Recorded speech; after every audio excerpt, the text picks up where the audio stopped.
I'm Andrea Giles, and you're listening to the Heal from Infidelity podcast, episode number 110. What is infidelity? Hello, and welcome to the Heal from Infidelity podcast, where courageous women learn not only to heal from their spouse's betrayal, but to become the boldest, truest, most decisive, and confident versions of themselves ever. If you know there's more for you than the life you're currently living, but don't quite know how to get there, you are in the right place. Stick around to learn how to create a life that will knock your own socks off. Is it possible? It is, and I'm here to show you how. I'm your host, Andrea Giles. Are you ready? Let's dive in. Hello, everybody. I hope that you are doing well today. I'm happy to be here with you. Today, we're going to be talking about the actual definition of infidelity, all its nuances, all the different things about it, okay? I'm touching on this subject today because something that I have heard many times as an infidelity coach is variations of this. Well, he says it wasn't a full-blown affair, or I know it could have been so much worse. I guess I should be so grateful it wasn't, or I'm not sure if it was an affair. I'm not sure what it was, but I was not okay with it. Okay. So we're going to be breaking this down, talking about this today. But before we do that, I want to quickly just give a shout out to my own program, No in 90. It is now open. We start next week with the new format that I have where you have the initial 90 days in the program with a couple hour-long calls a week, with a weekly training that you get, with online support, like written support, things like that. And after that, you get put into my alumni group for 9 months with lots of support in there as well. So really, you are working in my space for a full year, and you get help implementing the decision once you've made your decision. So it's really awesome. I just wrapped up with my last group last week, and several of them wrote what the program meant to them and how much it helped them and things like that. And I'll just share with you one of the things that somebody said from my group. Okay. I won't share her name, but I would like to share what she wrote here. I joined No in 90 1 month after D-Day as I was swimming in a sea of pain, anger, bitterness, despair, and resentment. My life was turned completely upside down. I wanted to get out of it, but did not know how. Andrea has been an anchor during this time, truly understanding the nuances of infidelity and providing me with the skills and appropriate challenges, push to improve, to regain control of my mind, emotions, and my life. Meeting the ladies in this group, all of us who are walking down the devastating path of infidelity, has given me a deep sense of relief that I am not alone and the camaraderie not found elsewhere. The grief felt was shared and supported by all. I looked forward to our sessions knowing that I will always feel better after them. I've had a personal therapist and 2 relationship therapists on top of doing No in 90, and can confidently say that No in 90 gave me concrete skills that is tailored to infidelity that helped me navigate what was the most traumatic time in my life so far. These skills will stay with me as I move forward, and I'm thankful for all of it.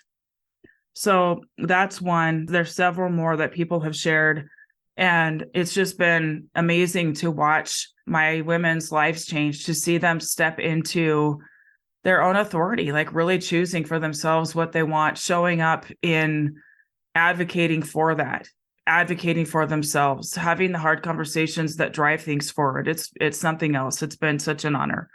Anyway, if this is something that you feel that you could benefit from, I invite you to join. Please come join. You can find it over on andreagiles.com under Work With Me. That's where you can apply. Okay. All right, let's go. So again, we're going to be talking about what is infidelity, and 2 big reasons for this, in addition to just trying to understand some of the nuances and things like that, are: 1, I want you to understand for yourself why what you're dealing with feels like a violation. And 2, having words to speak when talking to others, in particular your spouse. Okay. I think for many people with infidelity situations, there are some obvious violations, like full-on sexual affairs. Okay. There's not a lot of nuance there. It's pretty blatant. Okay. But there are many more nuanced forms of infidelity, and it can be easy to say nothing happened. It was no big deal. Why are you making such a big deal out of it? So Today, let's get crystal clear, okay? There are two main features of infidelity, two main things that need to be present for it to actually be infidelity, okay? Before I start speaking to those, I just want to warn you that this might be a little bit triggering, okay? I just want to give you a fair warning. It might be triggering. If you feel the need to pause this episode and come back to it, pause it and come back to it.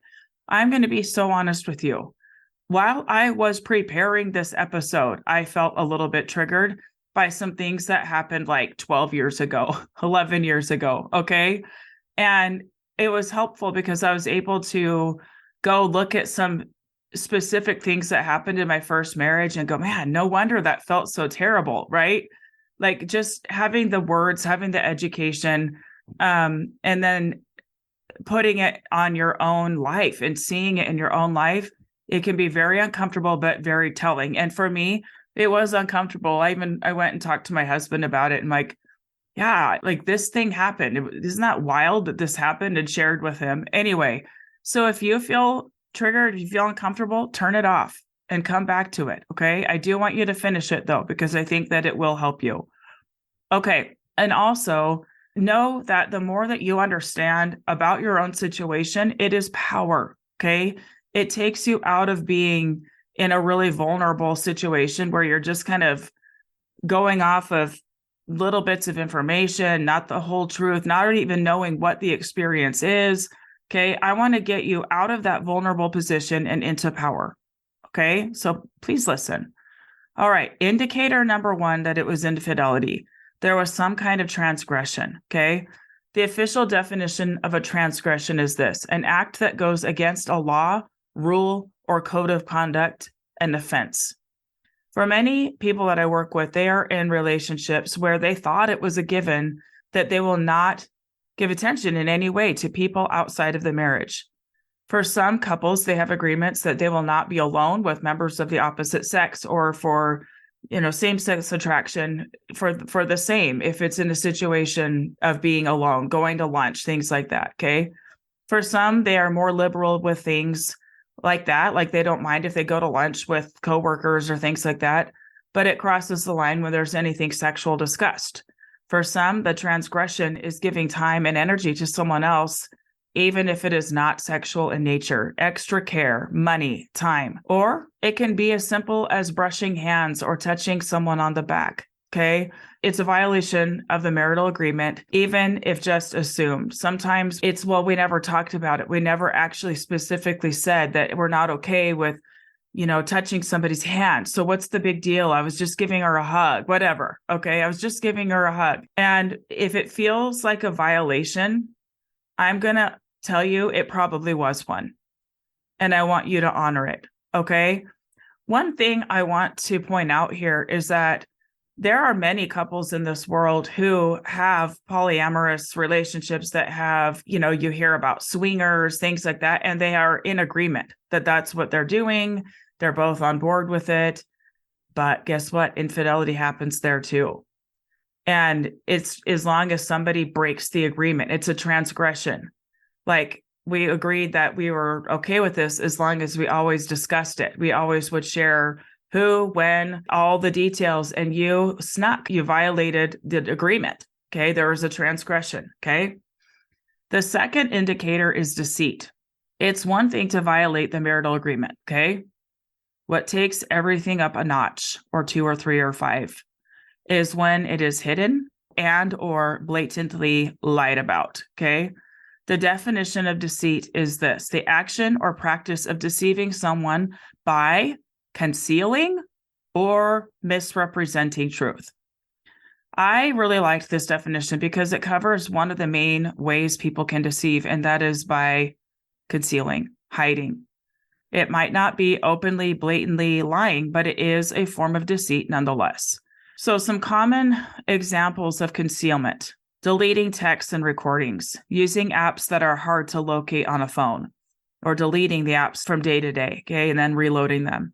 Changing the names of people in your phone so you can conceal who you are talking to. Being on business trips and not sharing where you are at or who you are with at certain times. not mentioning places you stopped at on the way home or who you ate lunch with, or maybe telling that you ate with so-and-so, but did not mention that someone else was there as well, and that the first person left within the first 5 minutes and you're there alone with the other person, okay? Concealing. And these things are often very intentionally concealed. All right, moving on to the deceit part, misrepresenting the truth. Here are some examples. I probably don't need to give you examples because you probably have many of your own, but I will give them nonetheless, okay? I deleted it because I knew it would bother you, but there's nothing there to see. I slept in the other room because I didn't want to keep you awake, okay? In this, I'm imagining somebody like being on their phone and hiding or on the computer. I erased everything on the computer because I thought that you would like it if there was more space cleared up. I could go on and on here. Oh my gosh, I could go on and on, right? There are many, many variations to this. Most of you here listening have been affected mostly by infidelity in regards to a third party being involved, right? But there are many forms of infidelity. And as I was preparing this episode, I thought maybe I'll do an episode in the future where I discuss that, like the many different ways that people can be unfaithful. There's lots of nuanced ways, okay? There's financial, there's taking money from the family fund and lying about it, okay? Money that is ours, that is taken. There's cyber cheating. It's not physical, it's not emotional, but it's still secret and involves concealing and often lying. Even fantasizing about someone in thought, even if never spoken, okay, lusting after somebody, giving time and attention and energy to someone that is not you, okay? So what to do with this information, okay? You understanding this can help you make decisions. I have clients whose spouses will die on the hill that nothing happened. You are making a big deal out of it, right? Well, it is normal to not want to face the music and stay in denial. This is normal. It's a normal human trait to not want to get in trouble, right? And so some people are so afraid or in denial of the truth that they hide it even from themselves. That's not your problem to solve, okay? It's not for you to fix. You knowing the truth and honoring what is true for you is enough to help you sort through the facts of the situation and make decisions that are best for yourself, okay? You do not need to prove that you are right. You do not need to prove that they are lying. You do not need to prove that it was infidelity. You actually don't have to discuss it at all if they are hell-bent on holding on to the story that nothing happened, that you're exaggerating, that you're being jealous or crazy or whatever, okay? Only you need to understand, okay? You are likely trying to make the best decision of how to proceed, right? I want you to take these things, take those two things and go, okay, was there a transgression and was there deceit? Okay, what is true? What do I know? I want you to lead out with what you know, okay? Give less attention to what you don't know. Is this a person that is willing to own their deceit? Is this somebody who's willing to own that they hid things, own that there are partial or full-on lies out there, and discern if staying is the best option for you, okay? Or maybe it's not time to leave, right? Maybe it's not time to leave, but it may be time to use this information to be more direct than ever in bringing up the things that bother you and feel off to you, okay? It might be time for that, to be more direct, to drive things forward, to use this information as, yes, this was infidelity, and this is why I'm not okay with it, because there was a violation of trust. And even if your spouse argues all day long or your partner that nothing happened, there's no violation, you're making this up, I want you to trust yourself. Trust that you feel violated. Trust that you feel that something is off. Okay? Trust yourself here, which leads me to the next point, that sometimes our feelings of something being off can really help us move things forward. Like they can be indicators that there's something wrong. But sometimes they get in the way. Let me explain what I mean by that. If we are swimming in the wrongdoing of it, of the embarrassment of it, the shame of it, the hurt of it, it very well can kind of blind you from looking at the data, looking at the facts. Okay. So I want you to go back, if you need to re-listen to this episode, and look for those facts. Like, what was the violation exactly? And what was lied about? Where was the deceit? Let the data drive you forward. Okay. All right, that's what I've got for you today. It's a shorter episode, but I hope that you found it helpful. In the future, one thing that I'm going to be talking about is fidelity and what fidelity looks like. And for all of you who are on a healing journey, you're wanting to heal, you're wanting to create healthy relationships, most of all with yourself. I'm going to be talking about how to create fidelity first with yourself and then first with somebody else, whether it be the person you're currently with or somebody else entirely. So I'll be covering that later. Okay. I hope you found this helpful. This is a little sampler of some of the work we do inside No 190. So in No 190, it's real coaching. Like you come and you bring your situation to the call. The group is not huge. I try to keep the group on the smaller side so that everybody gets attention. Everybody who wants coaching can get coaching. And we get good at looking at the actual data so we can make the wisest decisions from like our higher, wisest self. Okay. Not from a super emotionally charged place, but from a truth-based, grounded space. Okay. So I invite you to come join us. All right, my friends, I will see you again very soon. Wishing you all the best. Take care. Thank you for listening to the Heal from Infidelity podcast. If you would like to be kept in the know about upcoming free classes, new podcast episodes, and other ways of working with me, go subscribe to my weekly email. You can subscribe at andreagiles.com/lies-about-infidelity/. Again, it's andreagiles.com/lies-about-infidelity/. I will see you next time.